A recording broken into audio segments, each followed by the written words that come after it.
Okay, so let's talk about place work. This is also known as settle on mat. There's a couple different terms for it, but basically, this is what we're talking about is a targeted down. So the only difference between a down and a targeted down is, you guessed it, the target itself. So when you ask your dog for a down, like it can be any old where, and you want them to do it right there. Spontaneous cue.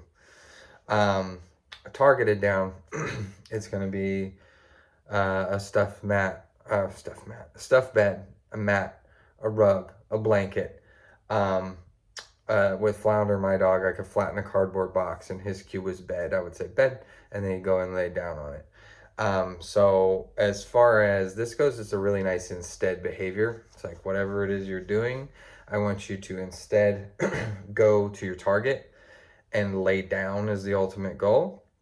When you're first teaching it, um, when you're first teaching this behavior, you may have to settle for one paw on the target. You may have to settle for half their body on the target. You may have to settle for standing on the target, then sitting on the target, then laying down on the target, then laying down in a comfortable down or a sloppy down, which is where their hips are rolled.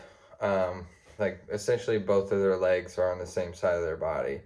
One tucked under and one rocked out to the side, okay? Versus each of them up on the side in what we call sphinx, where they're primed and ready to go. Some dogs relax down, it's like depending on like their physique and like their like the size of dog and the breed of dog and stuff like that. It can vary. So a lot of time I try to be a little pickier with that relaxed down, but you have to account for what's natural to the dog, what is comfortable to the dog. So sometimes they sploot or do frog dog, and that's their relaxed down. That's when they're most relaxed organically. Then we can keep that in mind when we're applying the place or the settle criteria. um, so as far as like setting it up, you might need to use a treat lure where you put the lure in front of the dog's face. You can keep that as close to their nose as you need to, and you lure them over to the target. Again, start slow, like take what you can get. But if you can try to make it one fluid process of luring, getting your dog to follow it up and then down into a down, and then like if the dog doesn't naturally roll their hip, then what I do is I usually will take the treat lure and I'll arc it around here, like, and as they go to follow it, they roll and rock that hip out. It's not a given. Some dogs will do it, some dogs won't. Some dogs you have to like kind of like you might have to walk behind them for them to like look behind them and see what you're doing, and they'll do that sometime part of the time as well. Um, with that strategy. Um, so some things to keep in mind. Things that are going to, so this is a nice prerequisite as far as I'm concerned for a stay. If your dog can remain on a like comfier target or a target that is clearly it's distinctly it's different, it's distinct from the rest of the surface area around them, that the target, if they can remain on that, then they're more likely to be able to to maintain the position when it's given in a wide open field or like on the pavement or something like that. So I like to use this as a prerequisite, but I like to use, like I said, with Flounder, like the cardboard box, I like to start with one target and then I move that target from one room to the next, downstairs, upstairs, inside, outside, garage, bathroom, whatever. And then I am changing that target, because if that target like spontaneously combusts, then you're up a creek because your dog only knows how to do it with that target. So if you want to increase the, so what we have, what we refer to as the 3Ds of training. So it's the three criteria. It's like your dog can do this in a vacuum. Great. Let's begin to proof it. Can your dog do it when we apply duration, distraction, and distance. Okay. So we're going to start to implement that. As far as, as far as all of these things go, but particularly duration, which is where I usually start. It just kind of depends on what, like, who we're talking about. The thing you want to do to make your, like your place behavior, or like your stay or idling in place behavior when they're fulfilling such a positional cue, when you want to make that more reliable, is your rate of, what you want to keep in mind is your rate of reinforcement. So that means how often they're getting food reinforcers, how often they're getting treats. What I like to do, if I can swing it, is I like to sneak the treat. I like to toss the treat real inconspicuously down onto their mat or their target, when they're not looking at me. And so, whoa, it materialized. It's a magic mat.